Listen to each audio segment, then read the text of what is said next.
Okay, we're at the first show of the season. This is the National Dahlia Society show. It's a specialist show, so we've got the full range of varieties here to see. Now, there are things that you need if you're going to start exhibiting the flowers. We've spent all year growing them, and now we want to show them. A schedule is very useful. It comes out normally December, January time, so you've got plenty of time to read it. Go through, read all the rules, the regulations of that society, because they do differ from society to society. Other thing you're definitely going to need is the latest edition of the classified directory. All the varieties that are classified are in here, and also there's the judging guidelines which the flowers will be judged to. So make sure you've got one of those, because otherwise you're risking tripping up somewhere along the line and being disqualified. The other things we're going to need, and not many people like them that much, is rings. Obviously we know that a pom should be 50mm, but we've got a 52mm ring to make sure that it falls within the required size.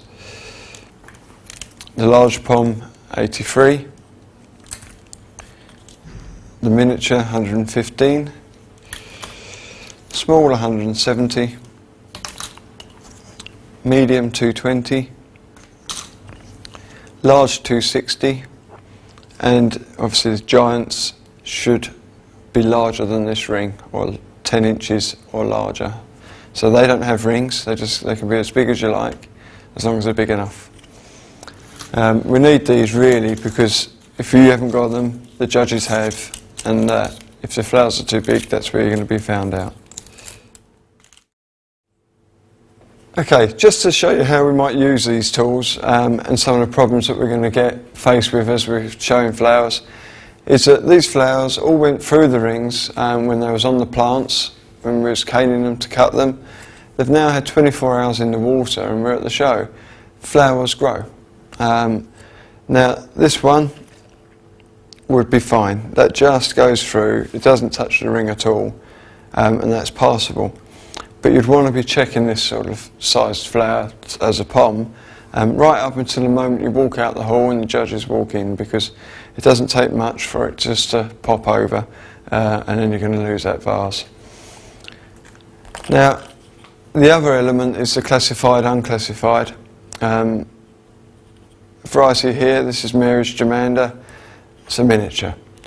Again, it went through the ring at the time, but now it doesn't. You know, it's just sitting on there. In theory, if two petals on opposite sides of the flower touch the ring, it is oversized. It's got to pass cleanly over the flower. Now, Mary's Germander is dual classified. So if you look in your classified list, you'll see that. So that means you can show it up. You could show this in a small ball class rather than a miniature ball class, and that's acceptable. The only thing you need to bear in mind is the small should then be this big, or up to, so it's going to be quite undersized in its class. But at least you can still show the flower.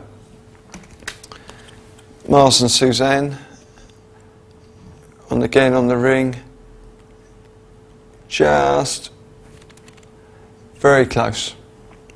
Flowers change hour to hour. Sometimes the petals tuck in, sometimes they put the shoulders out. Now, you'd be a very brave person to put that in the miniature deck class and expect it to go through the ring. And it is classified, and it's only classified as a miniature deck. So once it hits the ring, you've got no way out. You can't put it in as a small decorative, you can't put it in as anything else, so that flower is as good as useless. But just read your classified, know whether they're dual classified. If these were unclassified, then you could show them where you like. You could put this in a small cactus class if you wanted to. Wouldn't do very much, but it will not be disqualified. If it is classified, know what it is and know what you can do with it. So we've selected our flowers and we're ready to stage. One thing we need to do is prepare the vase for staging. Most shows, I would say 90% of the shows, they will provide you with what we call bikini vases. So everyone has the same vase. They come in various sizes. This is the one that's most commonly used. Most exhibitors now use Oasis to stage in. Some people still just use paper. But with Oasis, you just need to prepare the vase so you don't end up with trouble when you're starting to put the stems in. So you do need to make sure you pack out the bottom with paper. This way, when you're pushing the Oasis into the vase, it'll sit on top of the paper, and you're pushing the stems in, it won't keep on travelling down the vase. So make sure it's been soaked already, and it just goes into the vase. And this is only a full block cut into 3, and it just pushes in, it's not squared off, it just pushes into the vase, and that's it, ready to go. Top it up with water, and then we can stage the flowers. Okay, we've taken the support canes off this. This is Dave's choice. We're going to stage 5 in the vase. 3 is no different, as you're just missing the left and right bloom at the back. So we're looking for a flower that's got a good straight stem, hopefully, it can't always be found, that sits well and has an angle to the top, about no more than 45 degrees. We've got to imagine how high this vase is going to finish, and I would say it's there, about there. And we've got to cut the stem to push into the Oasis. I prefer a knife, secateurs work. And we're just going to line it where we want, hold the flower at the base of the stem, not at the top, and just push into the Oasis. Doesn't have to go in that far, and it's gripped. That one's done. We then take another flower, I would say this one. As Dave's choice is renowned for its bad stems, so we've got some fun here. And we hold it to the vase and just see where it naturally wants to go. And I'm thinking that's top left for me. Cut the stem. It's always a bit of a brave move when you first do it. It always looks too short and it ends up being too long. It's a tough one. And I would tend to remove that leaf as well. It's only going to get in the way. And probably that one is too. You can always put them back afterwards. Now we need to bring this right across the vase to get the angle of the flower right. Now it's gone a bit loose, which it tends to. So I'll just take a piece of stem, just a section, and push that down into the hold, like so, and that holds the flower still.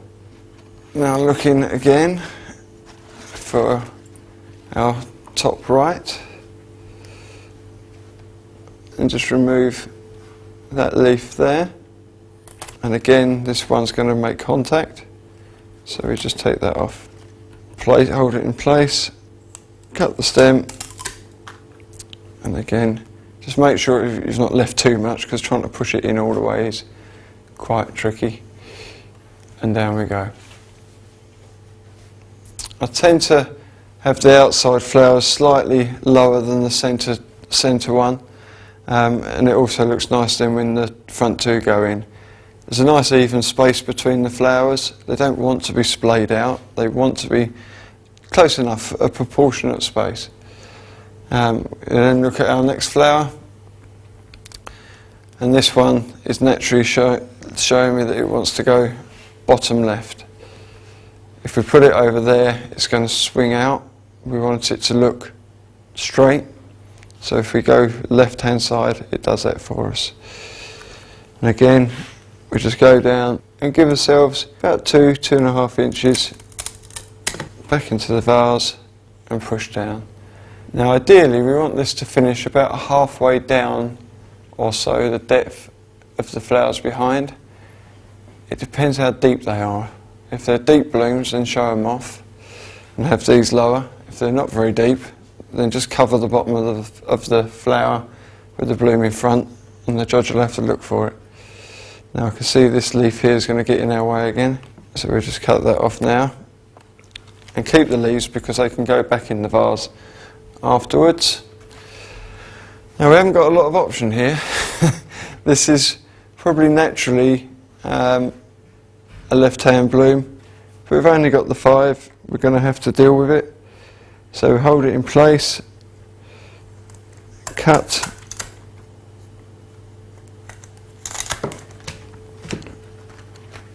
place in the vase. Now if we hold the stem as close to the front of the vase as we can, as we go down, then it gives us a bit of room to angle the flower back. And again, that's going to need a piece of stem because we're right on the edge.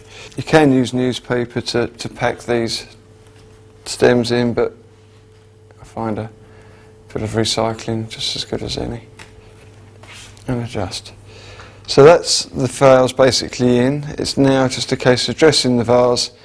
There is no requirement for foliage, but it does look nicer if there is some in there, and we can cover those bits and pieces that we've been putting in the vase to support the flower. So just take it and do exactly the same, just push it into the oasis, and that will stay fresh long enough for the judges. And I tend to pretty much put back in what I take off, because that was what was on the plants originally, so it must look natural. Top the vase up with water and then place it on the show bench and let the judges do their worst.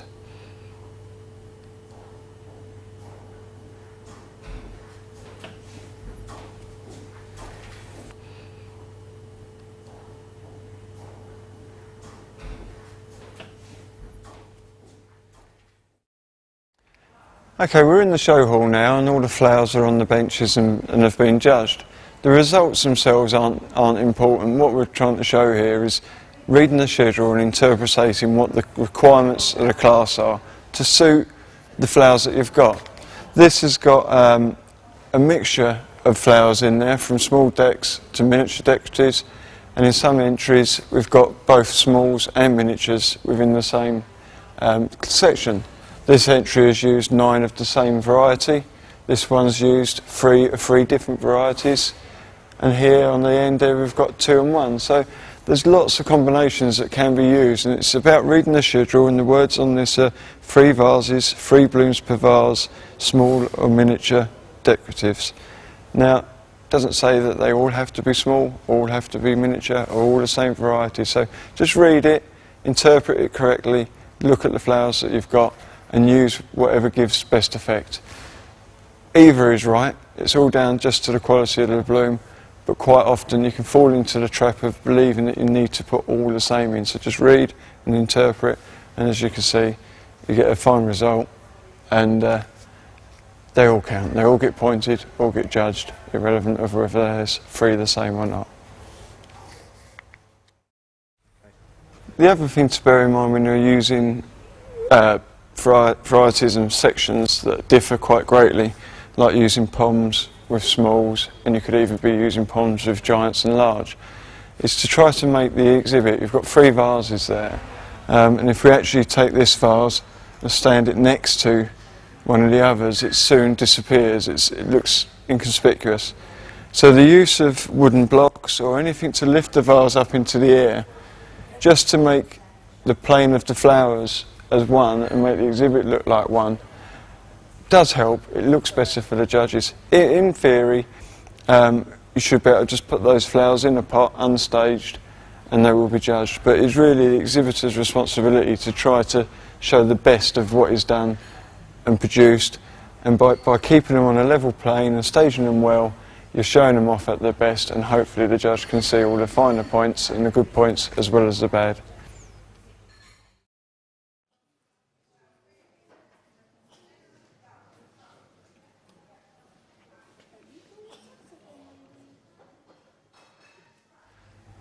Once you get into growing and hopefully showing a few flowers or even enjoying them just in the vase, it would be nice to think that some people would make it to this sort of class at the show. This is a championship class. Every show has one. Sometimes it's 3 vases, 4 or even 5. This is where the top growers at the show put their best flowers and try to win the individual championship. This exhibit here is the one that's here today, and it's won the silver medal for best exhibit and show. And this person's probably been trying for a few years and has finally made it, and will get a great sense of achievement from it. There's some wonderful flowers here, including the best vase in the show as well. So it shows the quality that makes it into classes like this. And we hope from watching things like this that you will learn enough and be inspired to have a go, even if it's at your local show, with a vase, single bloom even. Once you start, I'm sure you'll carry on. It's worth looking at, again, the staging here, that we've got a mixture of sections, and you'll notice throughout shows, if you visit a few and go out and visit the national show or your local society show, that there is a reoccurrence of certain varieties, and these are reliable varieties. And when you look to grow some flowers, look at what these varieties are, and use those as your starting point. Varieties like Mary's Germander, Hillcrest Candy, Goldcrest are reliable show varieties because they're fairly easy to grow and they're the best place to start. It's worth taking that in mind if you start a journey on showing flowers.